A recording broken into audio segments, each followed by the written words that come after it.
Hali namna gani bwana, umeshindaje? Natumai mambo yamekwenda uzuri. Lakini kabla ya kukupa ubashiri wa leo, hebu tupate salamu kutoka kwa mzee mzima Ayan. Ayan, unawaambiaje? Msikilizaji. Hizo ni salamu kutoka kwa Ayan. Ona leo nimevalia jezi ya Kenya. Ayan pia naona Kenya. Tumesahau maana yaliyopita si ndio ile tugange yajayo. Tumeyasahau ya kupigwa manane na Senegal. Vijana wetu wanafanya uzuri. Junior Stars umeona kule Ethiopia wameingia nusu finali. Tunawatakia heri waweze kufuzu mashindano ya AFCON. Vijana wasiozidi miaka 17, timu ya William Muluya na mzee mzima Okidi. Na Okidi ukiwa kule natumai habari umezipata. Epi Bomet imeipiga Gor Mahia 4-1. Kwa hiyo wewe hata ukija Shabana mechi yako ijayo dhidi ya Gor Mahia na hata wewe Sharks Mluya mnaweza mkayafanya, yani inawezekana. Dada zetu Starlets wapo kule Algeria.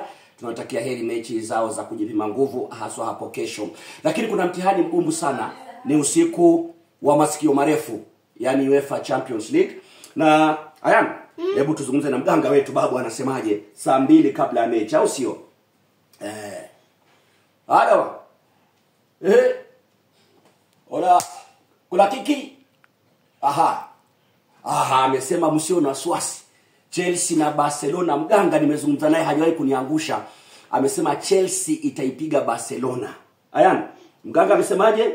Chelsea Itapiga Barcelona. Chelsea itafanya nini? Itapiga Barcelona. Aya, waambie tunasemaje?